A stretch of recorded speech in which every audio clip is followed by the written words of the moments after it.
For today's video, Honda Click 125 ay nagkaroon ng problema sa kanyang pagtakbo. Sabi nila guys, ito daw ay namatay kapag maiit ang kanyang makina. Kaya ang pinakauna kong ginawa sa kanya guys ay pinapalitan ko muna ang kanyang spark plug cap at spark plug. Pero yun pa rin guys, ayaw pa rin. So ngayon, ito yung pinakamura part is magkapalit tayo ng CKP sensor. Ito yung kadalasang nangyayari sa mga Honda Click kapag matagal na. Umabot ng mga 5 years pataas. Kapag ang motor nakaramdam ng ganitong senaryo na mamatay kapag mainit ang makina at ilang beses na ulit. So kapag napalitan nyo na guys, ito naman sinabi ko na spark plug at spark plug cap. So ito yung next yung gawin guys, magpapalit tayo ng CKP sensor. So simple tanggalin natin yung mga cover na patanggalin, yung new box at saka sa right side fairings para malocate natin ang sakit ng kanyang CKP sensor. So ngayon guys, ang pinaka next natin gawin is para malocate natin at makuha at mapalitan ang kanyang CKP sensor ay tanggalin natin ang kanyang radiator. Para hindi tayo mahirapan matanggal ang kanyang magneto at saka fan ay kailangan natin tanggalin ang kanyang radiator guys. I-drain muna natin ang kanyang coolant. Kasi itong coolant ni bossing guys is bago pa daw. So para mas ma-drain pa siya, tanggalin natin ang takip ng kanyang radiator para mapalabas natin ang lahat ng pundo ng coolant sa kanyang radiator guys. So itong problema ni bossing guys ay almost 6 months na ito nararamdaman niya. No? Tapos bigla namang nawawala, tapos mga ilang linggo bumabalik. So medyo ma-hassle na siya guys kasi ang trabaho ni bossing ay joyride. So kapag nagbabiyahe siya, minsan ititirikan siya at naiiya siya sa customer kasi nga almost 3 minutes pa saka aandar ang kanyang motor. So ngayon guys, ito yung sinuggest ko sa kanya na mapapalit natin ng CKP sensor kasi ito yung kadalasang nangyayari sa mga ganitong design ng mga motor, mga Aerox, mga Inmax at saka Honda Click na mga CKP sensor type na drive ng starter, pati na rin Honda Beat guys.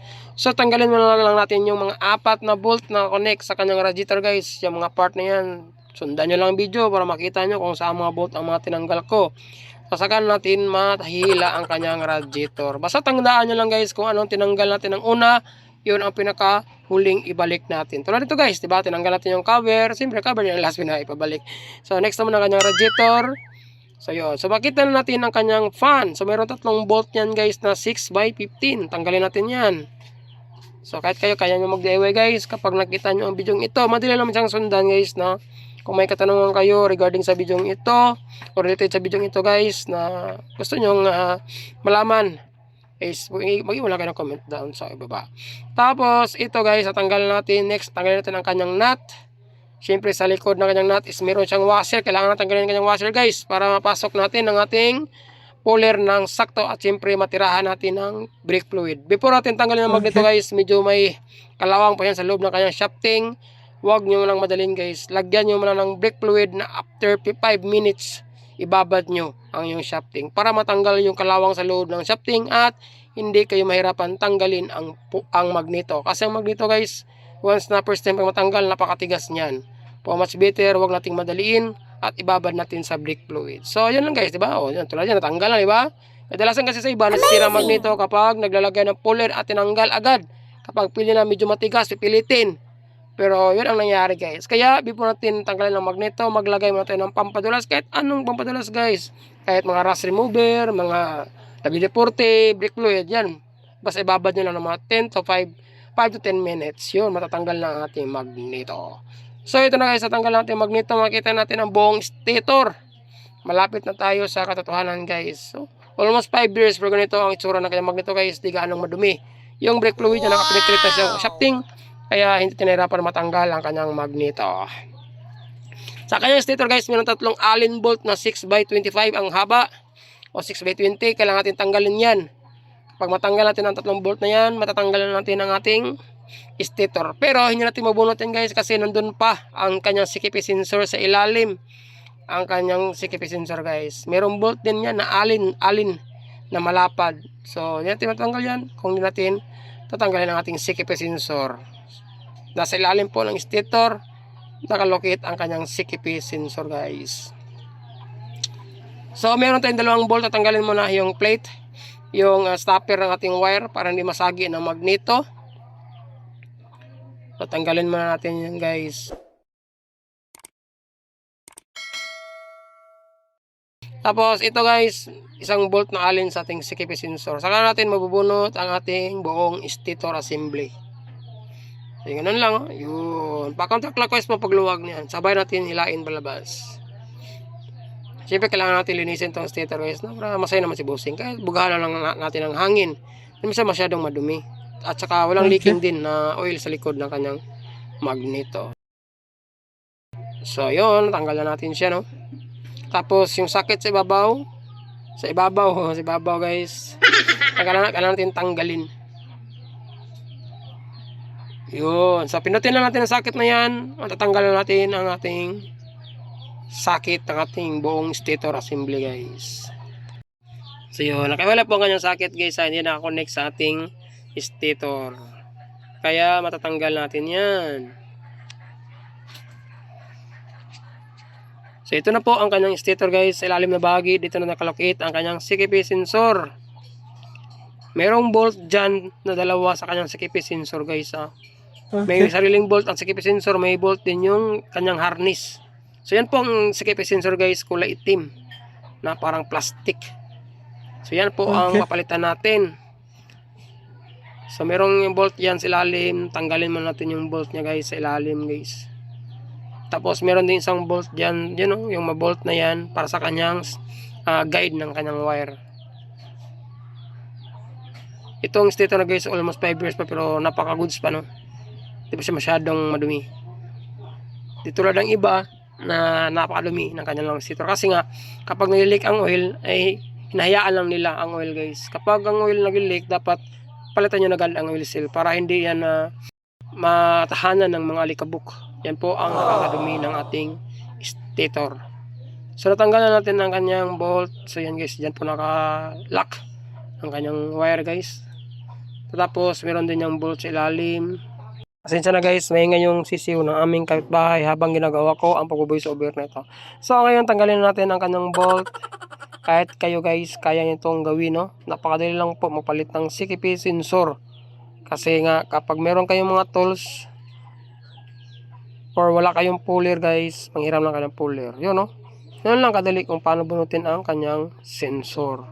So, ngayon, ang kapalit natin guys ay isang replacement. Ang brand niya ay Pitchbike. Yan po ay nagkalaga ng 650 pesos lang. Yun, no? Kasi nga, sabi ni owner is medyo nahirapan daw siya maghanap ng genuine. At ang suggest ng shop na pinagbilihan niya ay goods daw ang kanyang replacement. Dala po ang in-offer sa kanya yung Monkey, ang brand.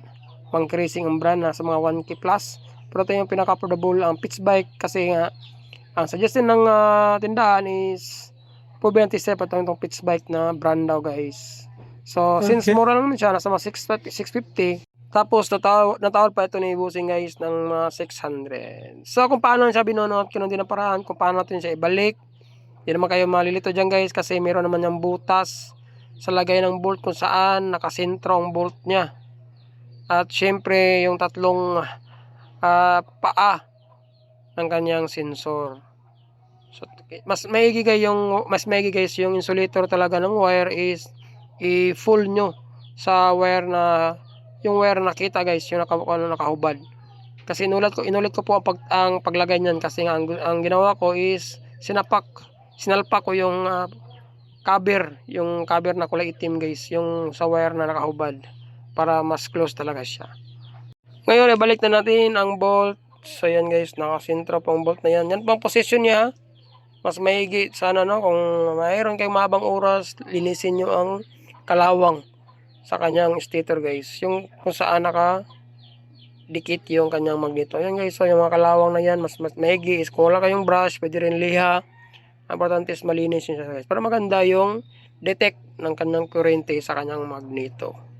Okay. So yan, nasilalim po ang kanyang bolt. Kahit kayo guys, no, kung magdi-DIY kayo, kung wala kayong puller, pwede kayong manghiram ng puller sa mga shop. Kaysa kung wala talagang magpapahiram, kung saan ada kayo mag-DIY, bumili lang kayo Shopee guys. Ang puller na ito ay TMX type lang na puller ang bibili nyo. Kasi yung TMX is makapareha po ang kanilang magneto, nakaharap sa loob guys. So parang tinakpan niya ang stator, no? So makapareha lang po sila guys. Lahat po ng mga scooter ay isa lang po ang puller. So kahit budget na 100 is pareha din sila ng puller. Kung magsi-search kayo at mga planong bumili sa online shop. So ilagay na natin ang ating isang screw bolt, yung kung saan naka-clip ang ating harness ng ating CKP sensor guys, at saka stator. So purpose niyan is para hindi siya masagi, saka hindi basta-basta nakalabas ang wire guys, naka-pattern lang siya sa harness, no. So ganito lang po ang paraan kung paano magpalit ng CKP sensor. Kahit kayo kaya nyong gawin guys. Kung kursunada kayo, mas maganda, hindi na kayo pumunta sa mga shop. So ibalik na natin ang ating stator. Since napalitan na natin yung CKP sensor, ilagay na natin ang 3 bolt. Siyempre guys, tandaan nyo lang kung anong position yan pagtanggal nyo. Ganon din ang paraan kung paano siya ibalik. At hindi kayo malilito nyan guys, kasi nga yung ang kanyang CKP sensor ay nakalocate sa ilalim kung saan meron yung lagayan ng bolt. Tapos yung clean sheet naman yan na stopper ng harness, dapat ibalik nyo muna ng una guys, sa kanya i-final yung 3 alin na bolt para hindi kayo mahirapan siyang ipasok sa tulad niyan guys. So yan, nalagay na natin ang ating stator. Yan po ang kanyang itsura guys. So 3 bolt na yan, tapos yung clip, yung clean sheet nalagay na natin, saka yung CKP sensor nasa tamang posisyon na rin. So ito na ang kanyang itsura niya guys. Siyempre ang next ating ilagay is ang kanyang magneto. Sa kanyang magneto guys, meron niyang parang guide yan, no? Parang hiwa. So dyan po nakalocate ang ating kunya. Kapag naitapat natin yan, mapaandar ng ating motor. Pero kapag hindi naitapat yan guys, asahan nyo magloko ang motor at hirap siyang pandarin. I-check nyo lang kung nasa tamang posisyon ang kunya at saka ang kanyang hiwa. Dapat nakapasok yan ng tama. Kasi kung hindi niya nakapasok ng tama, asahan nyo guys, problema talaga kayo. So kapag naging okay na ang kanyang kunya at kanyang hiwa na yan guys, na parang guide ng ating timing mark, so pwede na natin ilagay ang ating washer. So double check nyo lang guys, huwag kayong magmadali, lalo na kayo pag kayo nag-DIY. Mas better na habaan ng oras at i-double check ang trabaho para hindi na kayo madudoble sa oras at magkaroon ng problema. Back job, kung back job balik. So ilagay natin ang washer, ilagay na natin ang nut. Siyempre huwag natin kalimutan higpitan yan, baka kakalas, gagamit tayo ng electric impact, much better. So nalagay na natin guys, siyempre pinakalas natin gawin dyan, ibalik na natin ang kanyang fan. So yung fan, tandaan yung bolt dapat hindi yan mapalitan ng mahaba para hindi masira yung stator natin. Tapos yung mga 3 bolt ng fan dapat makapareha ang sizes. Ibalik natin ang kanyang radiator at ang sakit ng CKP sensor guys, huwag nyo kalimutang ikabit para paandar natin. A few minutes later.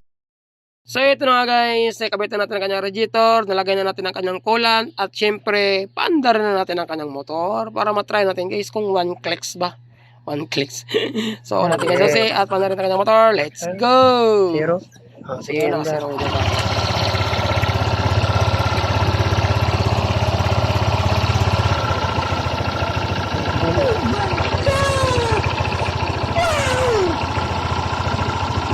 So yun lang guys, kapag nagpalano kayo mag-DIY at nag-experience yung motor ng ganitong senaryo na mamatay kapag mainit ang makina, kaya itong gawin, magpalit ng CKP sensor. Maraming salamat at syempre huwag kalimutang ride safe, God bless. Shoutout kay Honor, salamat sa tiwala. Ayos.